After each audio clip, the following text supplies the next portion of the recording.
Hello. Oh my gosh, this feels absolutely crazy. So this is my very first episode actually recording live for you guys. Or I guess I'm not recording live, but I'm recording my face and my voice, which is crazy. Of course, if you listen to this on like Apple Podcasts or through my website or through Spotify, you probably won't see a visual element of this, but if you're like on YouTube now, like this also exists too, and I'm just so excited about that. My camera just keeps adjusting and I'm really sorry. Like this honestly, I was so hesitant, and I mentioned this in my last episode. I was so hesitant about recording my face as well because I have a lot of apprehension. But one of them being that I just don't have the best recording equipment and I can't really afford to get more recording equipment. But it's like if I wait till I'm perfect, I might be waiting forever. So it might just be worth it to go ahead and get started. So this is what I look like. For anyone wondering, I'm also going to start listing my Instagram and social handles in the like show notes. That way you can access it easier from there because I really do like I would love for you to DM me, for you to comment any of your perspectives or your thoughts. I always say this, but this is a conversation between me and you, the listener. I know I'm the one on here and I know I'm the one talking, but I want to hear your feedback and I want to grow and connect together. So a way to do that is by creating a really safe place online to where you are safe to share your perspectives. Just getting the housekeeping things out of the way. This is the Me and You podcast. I'm your host, Rebecca. I'm so excited to be with you today and to be talking with you and connecting. I hope you're having a beautiful week and a gorgeous day so far, and that the rest of your day is so fulfilling. This is a conversation between me and you, the listener. I would love for this to continue, like I said, in other spaces. And I'm really just providing like my experience, my thoughts, jumping off points. Eventually, we'll start having people on the pod. How exciting! So you'll also get their thoughts too. But yeah, I would just love for you to be a part of this and creating a space on the internet that is safe for us to connect and be wrong and then be corrected with love and to grow and to heal together and to talk about life's challenging things and life's wonderful things. And I really do believe that we can change the world from the inside out. So yeah, with this, without further ado, I was off of social media for 4 years, and this was my experience. This is what I learned. This is how it changed me. And I'm not really making this as like a you need to get off of social media and like you need to, like you know what you need. Like it's your life. I'm just telling you as someone I know a lot of people, like whenever I told people I was not on social media, they would say to me, oh, but oh man, I've wanted to get off of social media, but I just can't seem to do it. I wonder what that would be like, blah, blah, blah, blah. So I'm just telling you what it was like. That way you know and see if it's something that's interesting for you. I definitely think, a healthy break from social media is good for all of us. But of course, some of our entire careers, or I mean, now my career and my livelihood, is also in part online now. And that's just like a crazy thing to consider. But yeah, okay. So I got off of social media in 2021. And I had to like check my Instagram before I got on here to make sure like I wasn't posting after 2021 because I last thing I want to do is clickbait you. But yeah, I have been off of social media since 2021 and that kind of came to be there was a lot going on in the world at the time and I'm not someone who's going to shy away from it. So I was very bold and very, active and very present with all the things that were happening. There was the Black Lives Matter movement, there was COVID, there was oh my gosh, there was the election, it was a time, guys. Like it was a time. We all know 2020 was a time. Yeah, and I was on social media a lot. I was in college, so I was able to connect with people I knew in high school and middle school and years beyond and before and prior. And yeah, I at a point it just got to be a lot. I do want to say I think I got fatigue. Like that was like a conversation at the time where people were saying like be careful not to get activist fatigue and like be careful to like allocate your energy and like I definitely did get a little bit of fatigue, but like I'm really a big believer of like the social movement's going to keep going. So there's like it kind of felt like there's no time for your fatigue, girl. Like you got to make sure you're doing something to help and doing something, to be present with it. But yeah, so I got off of social media because I felt like the biggest thing, with a couple of big things.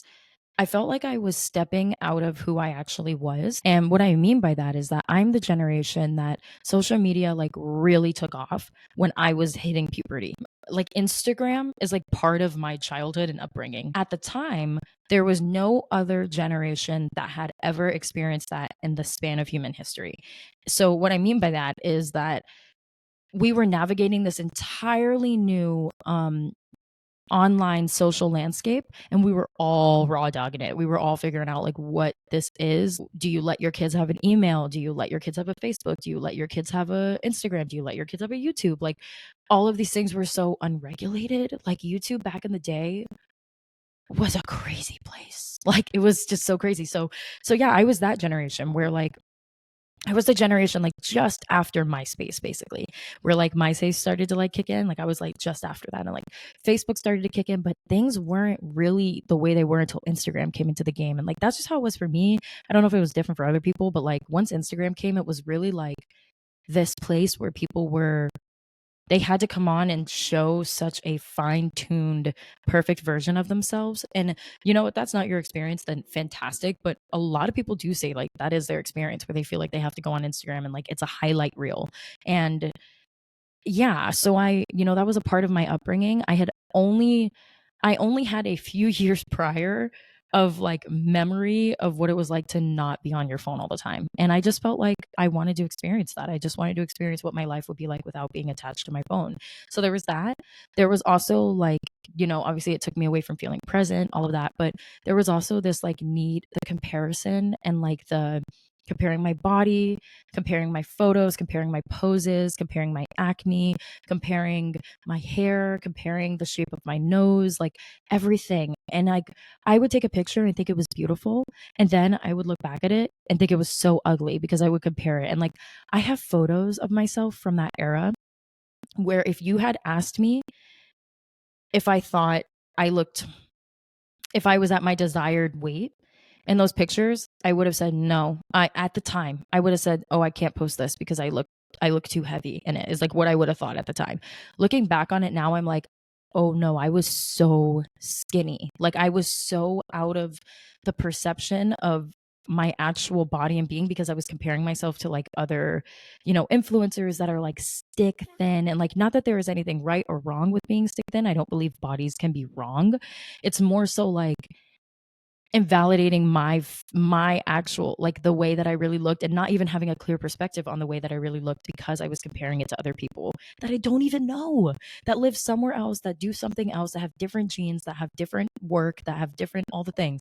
And like I'm comparing it like this is the guiding star. And that's what I was doing because I was a child when I got into these spaces. That's where I feel like I was really just disconnected from my own like confidence and my own like unique light. And just like I really do believe like we all burn so bright, and like somebody else's light does not take away from your own. Like we're flaming it up together. Like that's really how I see it.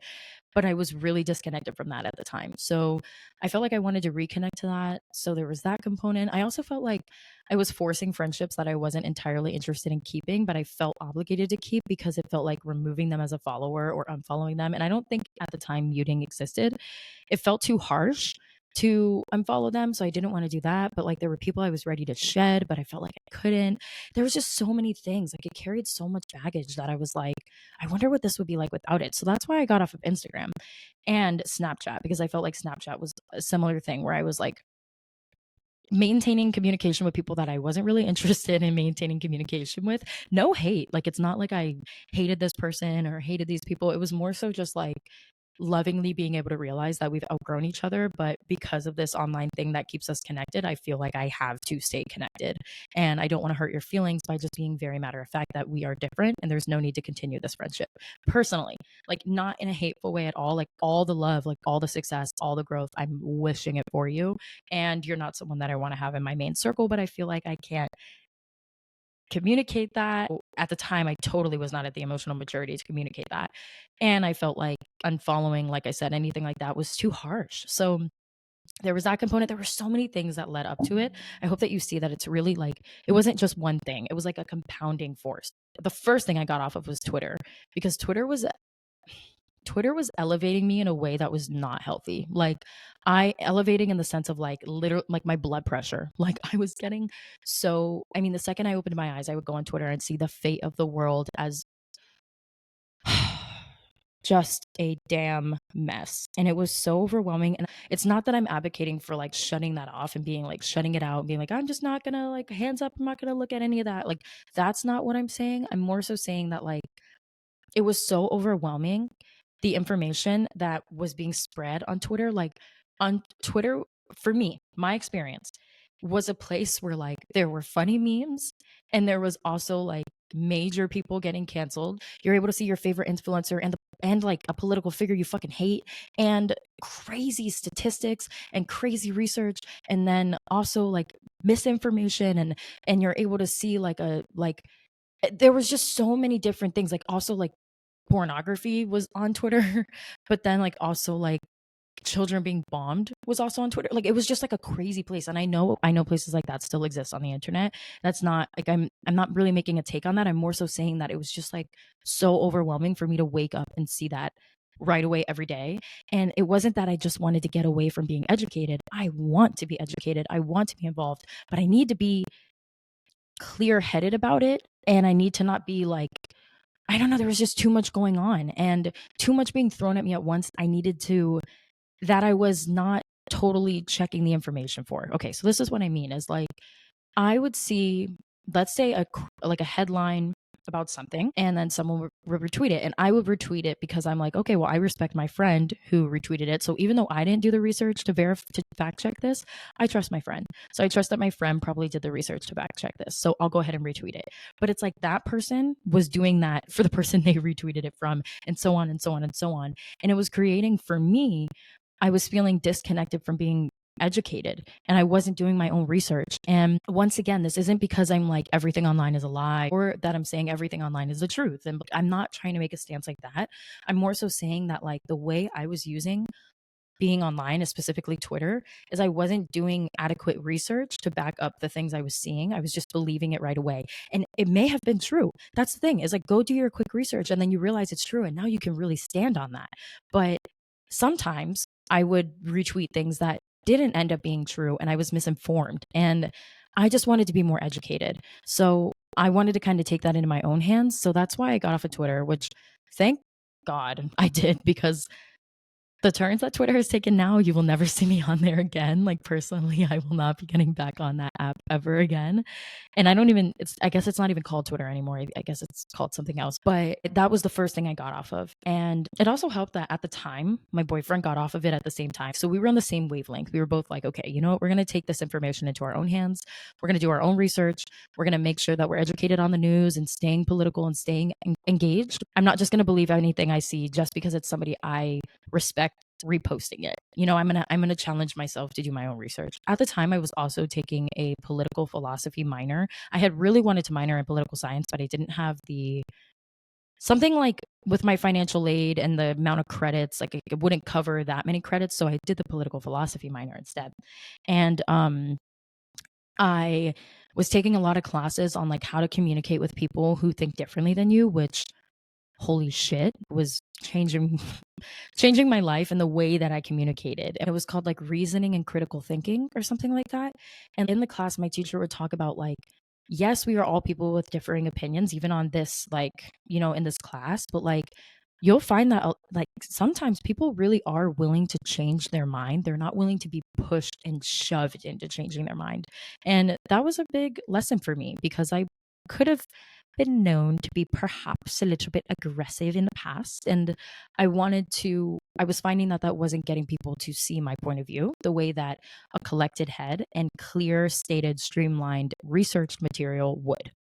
So those are all reasons why I decided to get off of being online. And I wanted to be more connected with my self image. I wanted to love myself for me and not take in other people's perspectives of me, and not think about how if a photo I took that I thought was beautiful got, you know, less likes than I desired, that it meant that photo actually wasn't beautiful and I was wrong about it. I just needed to be the one validating myself. So that's why I got off of social media.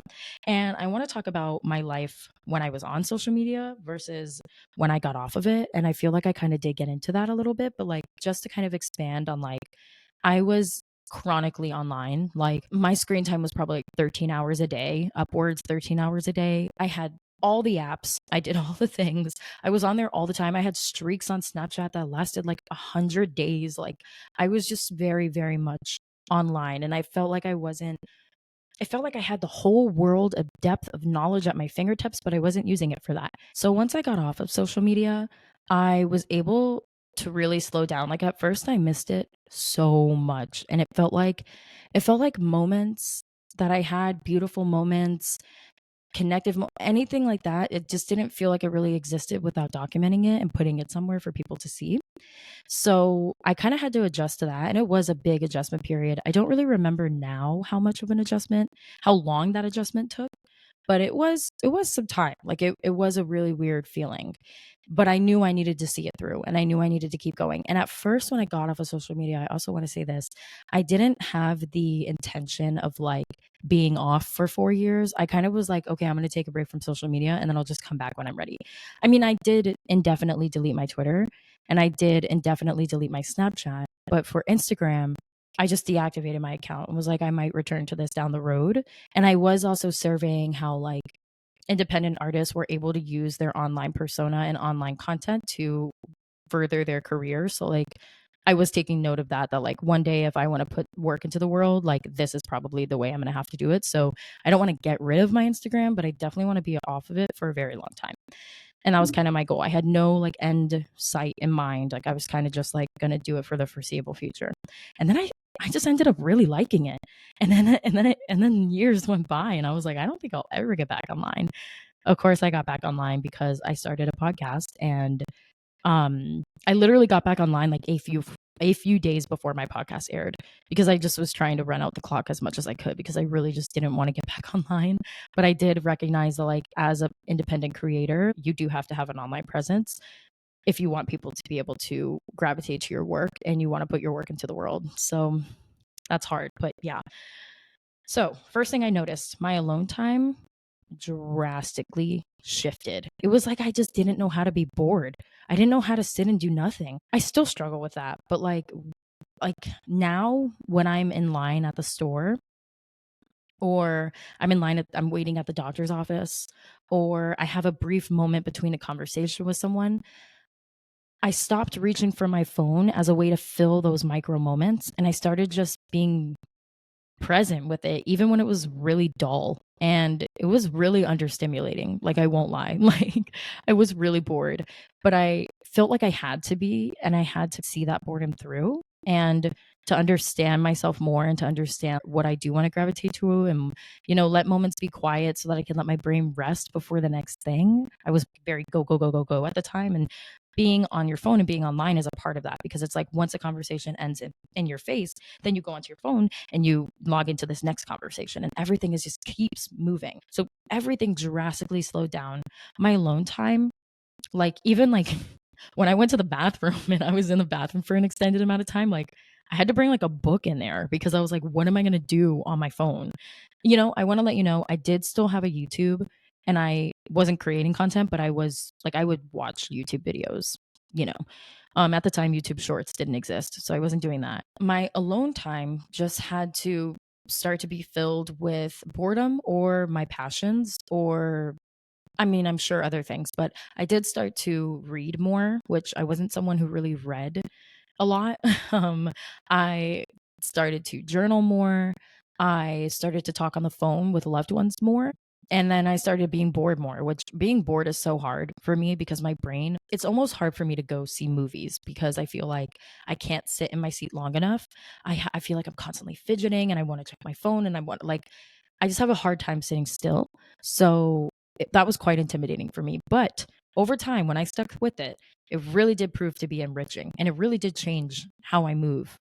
Hopefully for the rest of my life. We'll see, because we'll get into that. We'll get into what it's been like getting back on Instagram and back on everything. But one of the really funny things is like colloquialisms and common trends all lost their meaning. I literally had to use context clues to figure out what purr meant. I would just be talking to my friend, and we would just be casually talking, and she'd be like, purr, like da da da da. Oh my God, purr. And like I was just like, I had to like use context clues of like, oh, okay, these sounds and these motions mean this thing. She's saying like period. She's saying like yes, like the end of the sentence.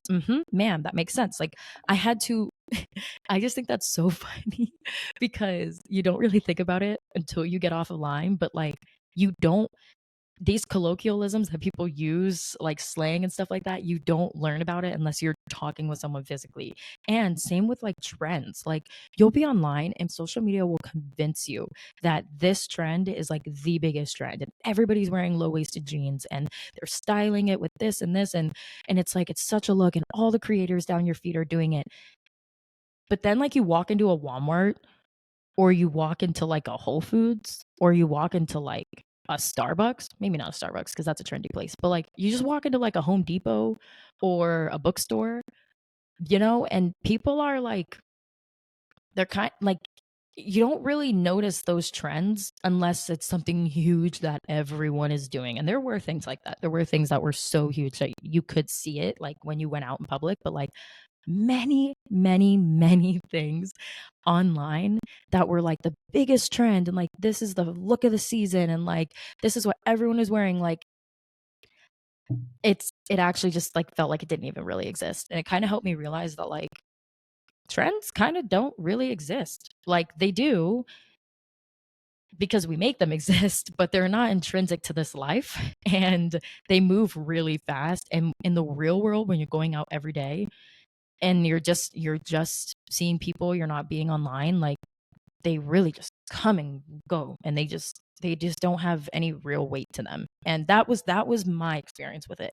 Could be totally different for you, and I have nothing to say about that. Like that's great, but I'm just letting you know this is what I noticed like being offline. Like I felt like I was chronically online and then I was like chronically offline, like completely offline, like to the point where I would meet somebody and like let's say I was at the club or something. And they're like, "Oh my God, like what's your social media?" And I'm like, "Oh, I don't have social media. Like, do you want to exchange phone numbers?" And they're like, you know, like, like it was just like, "Oh, okay, like I guess we'll never speak again." Fair. I get it. All right. Next, relationships and friendships. They really changed. When I was in middle and high school, it was everything. It was the end of the world if your partner did not post you online. Like it was like you're keeping something, you're a little liar, I'm a secret. The relationship wasn't real until they launched it online. They like launched their couple photos and put your name in the bio and all that. I know people don't do that anymore. I don't think because like now we're adults. I don't really know, but like that was a deterring factor of like if your partner won't do that, like it's like a no non-negotiable. But then like girl, I got offline. I don't care what you post. I don't need the whole world to see me every single day through your Instagram or whatever. And to be fair, I did have the same partner for like 5 years at that time. So like I was like very secure in that. I was like, you don't need to be posting me all the time. Like, I'm your real one. You're my real one. We know what this is. Like, we're obviously not unfaithful. And, I've seen other people since then. And like, even when I'm with them, I'm not aching to be posted the way that I used to be. Like, it was like my belief and my hope in the relationship lied in their ability. Part of it lied in their ability to claim me online, like claim me online. And don't get me wrong, sometimes people do not post their partner because they are being unfaithful. Like that's a real thing. And you don't need your partner to post you for your relationship to be real. And once I got offline, it was like, what do I really care about you posting me? Like personally, I don't find that that's like a make or break thing for me that I need to like bring up and have conversations about. In the past, it was. It very much was. And I was also cheated on in the past, not the 5 year partner, like years ago, like in high school and stuff and high school boyfriends and stuff. But like it mattered less how the world perceived my relationship with someone and it mattered more about how I was in the relationship with them. Sometimes I feel like online couples are projecting a perfect version of their relationship when sometimes behind closed doors, it's not always like that. And because that aspect just like didn't exist, I was able to just fully focus on the authenticity of our relationship and our friendship. And I was able to see like, are we making time? Are we checking off my real life-giving boxes? Are we making time for each other? Are we being kind with supportive words with each other? Are we being truthful with each other? Are we being present in this relationship? I started to lean into the parts of the relationship that really mattered to me. and my soul and were life-giving rather than a projection of what I thought people would think a healthy and beautiful relationship looked like, if that makes sense. There was just less of a need to prove myself because there was nowhere to prove myself. Okay. Boundaries. Oh my gosh. So, when I was preparing to get back on social media, I thought I really have to make sure that I have clear-cut boundaries because I minimized my screen time to like 58 minutes a day. What? 58 minutes a day? I was at 13 hours just a couple years prior, like and not that I was like watching my screen time as like a marker, which like you totally could do that, but like it was just like evidence of like how much my life had shifted from being on my phone to being more present with the waking moment.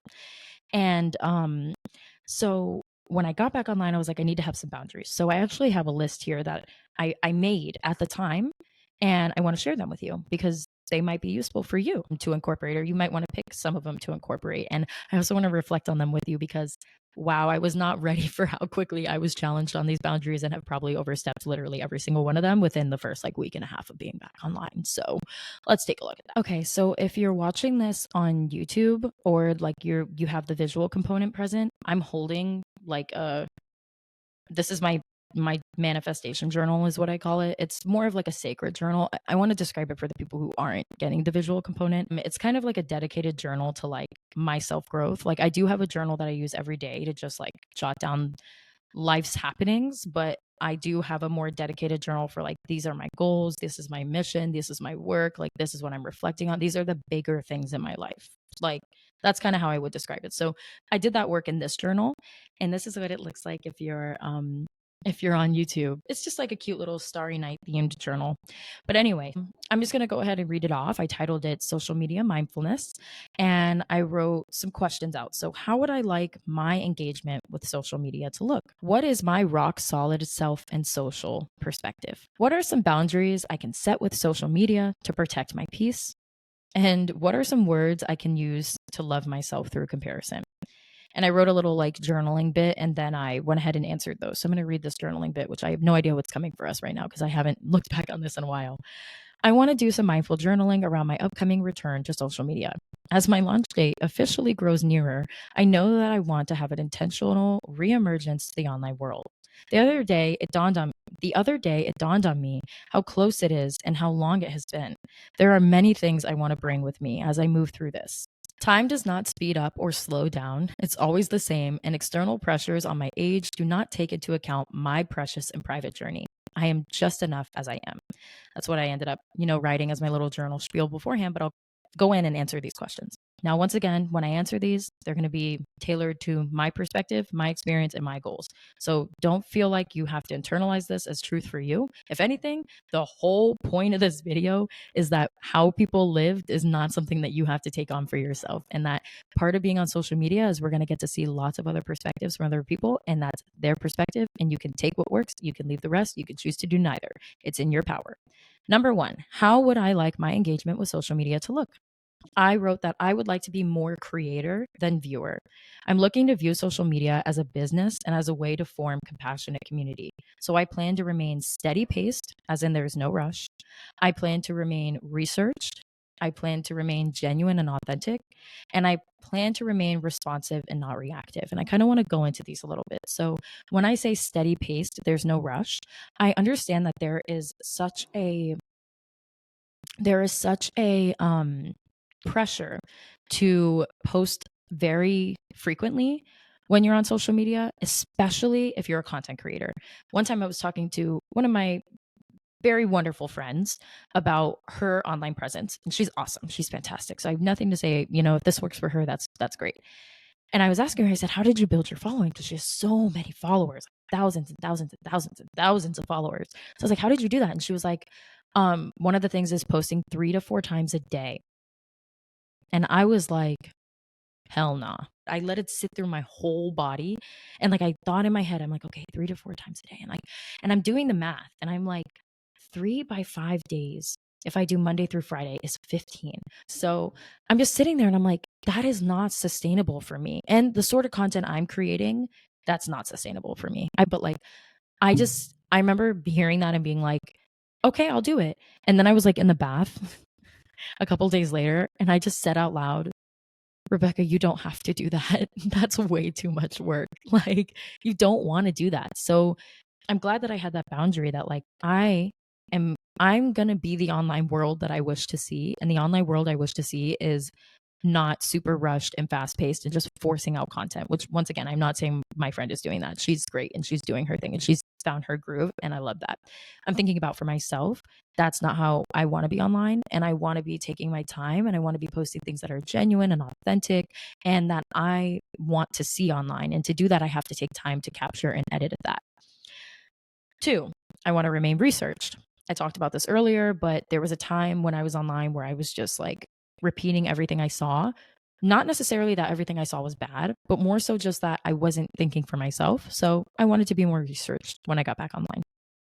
Genuine and authentic. I feel like that speaks for itself.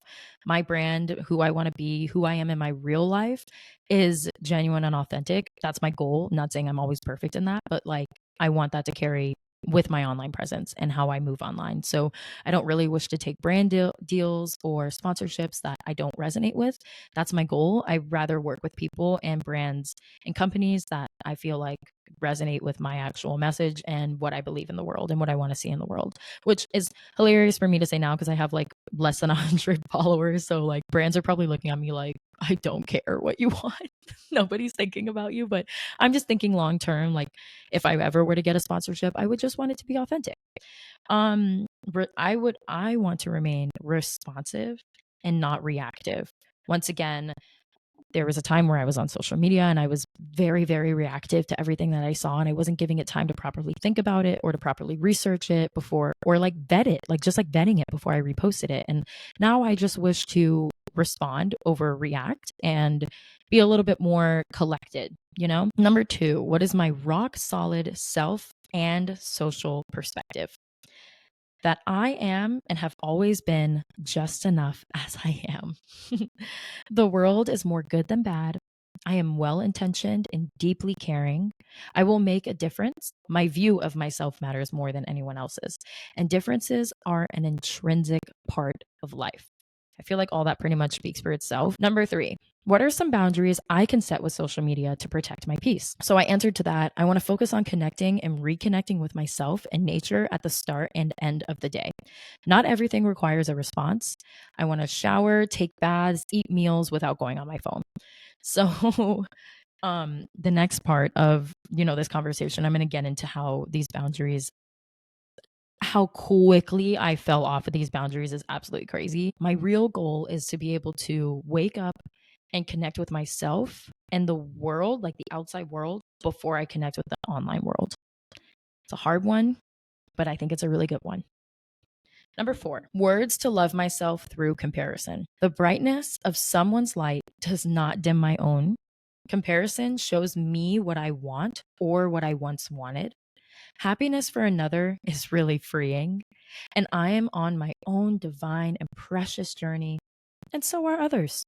And I felt like doing these journal prompts really helped me to reconnect with like my mission. And so even though I've fallen off of a lot of them, mainly the boundary portion of like how my literal boundaries with social media, like when I go on social media, has been very hard to uphold.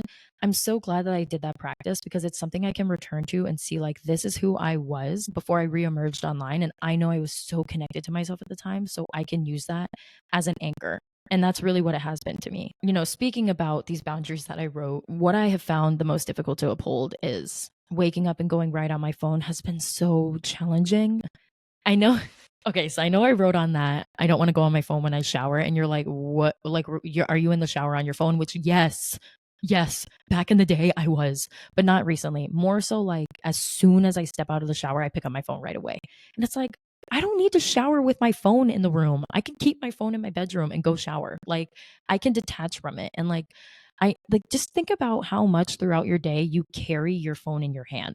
You don't even put it in a pocket or in a purse. It's in your hand. Like I will be moving from my bedroom to the kitchen and I'll be grabbing something and my phone is in my hand. Why is my phone in my hand? Why do I feel like I cannot leave a room without my phone in my hand? And little things like that, like reemerging back online. First of all, when I got back online, holy crap, my Instagram was a time capsule of 2020. Like it was like it was like I jumped right back into the social justice movement. I jumped right back into Black Lives Matter. I jumped right back into black screens. I jumped right back into COVID, and I jumped right back into the 2020 election. It was like it was a scary place. It was a very intense place. I also like saw photos from my up because a lot of the think about it, if I was off of social media around 2020, 2021, I was just growing out of being a teenager. So I was a teenager, and a lot of the photos that I saw on my page that existed then, and looking at the pictures where I edited my waist and I edited my face, oh, it hurt my heart. I was like, oh, Rebecca, oh, we have grown. Let's delete that. Let's delete that. We don't need that anymore. And that was really nice. I also noticed that life really does go on. I'm like, oh shit, everybody has a kid now. Is everybody married?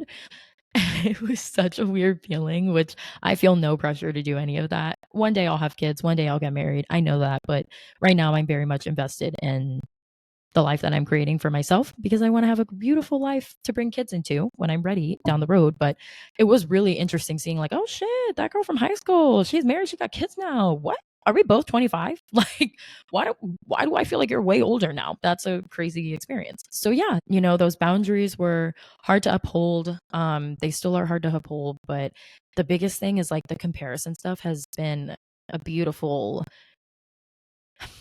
I've really let that go in a lot of ways, and it's so meaningful. I really am able to see that, like, other people's journey is theirs and it's not mine, and like their life is so beautiful and vibrant and full, and I don't have to mimic that. Like, that's for them, and I love that for them. And I'm going to stay true to my mission, to my self perspective, to my social perspective. I did make a comment about how the world is more good than bad. I understand that the world is a scary place right now, and it has been for some time. And my belief is that low key, the world has always been scary. We just have social media to show it now, like, which is great. I think it's great that individual people are able to share their experience. Like, I'm able to see what's going on across the world rather than waiting for a major news outlet to report on it. Like, I love that. I love that I can see individual people's experiences. And I understand that a lot of devastation is happening socially, environmentally, health wise. There are so many things happening. And I have to believe, to keep going, I have to believe the world is more good than bad. I have to believe that there are more good people than bad people. I have to believe it. I have to keep going forward and not just end it all. I need to believe that there are other people out there who care deeply, who love deeply, who show up deeply, who are invested, who are engaged, who are rational. Like, I have to believe that. And I know that it's a very polarized landscape. And I know that there are so many things going on that it feels hard to wrap your head around. Like, you want to stay engaged, but it's like, oh my gosh, like, how do I stay engaged with all these different things? And it's like, you find your passion, you find where you can make a change. You stay educated, of course, about all of it. And you have to find the way to do the groundwork. But like, apart from that, what I'm really getting at here is like, I know sometimes it's easy to believe that like the world is a bad place entirely and it's just getting worse. And to make change, to believe in something bigger, I have to believe the world is more good than bad and that it can be more good than bad. Good is going to thrive, and good is thriving.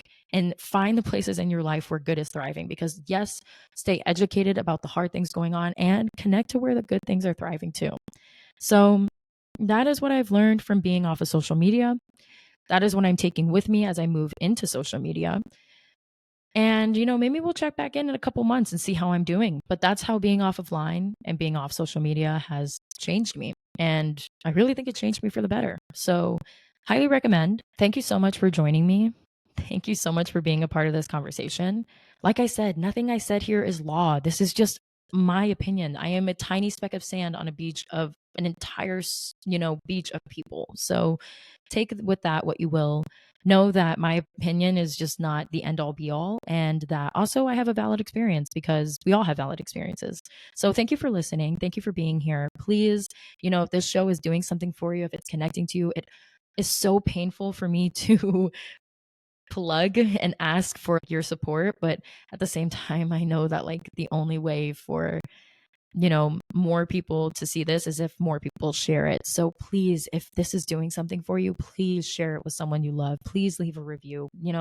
It would just mean so much to me. And truly, in my heart, my main mission here is that I want to create a beautiful, compassionate community where we can learn and thrive together, where we can change the world from the inside out, where we can look inward and hold hands with other people as we do it. And if that's resonating with you, if it's authentic for you to share that with someone else, please do. Have a beautiful week. And I would love to hear about your experience being on social media and what you feel like it adds to your life, and in what ways do you feel like it takes away from your life. If you heard any of these journal prompts and you want to answer them and you want to answer them for yourself, or DM me your answers, I'm going to read them off one more time. How would you like your engagement with social media to look? What is your rock solid self and social perspective? What are some boundaries that you can set with social media to protect your peace? And what are some words that you can use to love yourself through comparison? I'd love to know your thoughts. Have a great day. Bye.